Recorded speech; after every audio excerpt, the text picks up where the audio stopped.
Cómo limpiar tu bandeja de entrada en menos de 5 minutos. Bienvenidos una vez más a tu canal y hoy te están enseñando cómo puedes estar limpiando la bandeja de entrada en este caso Gmail, en menos de 5 minutos. Y para nosotros poder hacer esto, pues no nos vamos a tardar ni 2 minutos ni 3 minutos.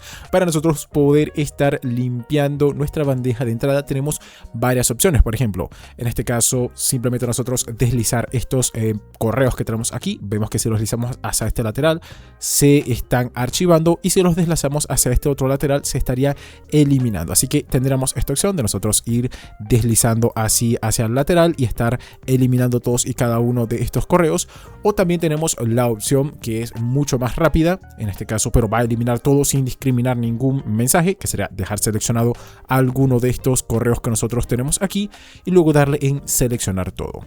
Aquí lo que nosotros tendremos que hacer es correo que nosotros que no queramos eliminar, digamos que por ejemplo este de Steam, lo deseleccionamos y así iríamos nosotros bajando y seleccionando todos los demás correos.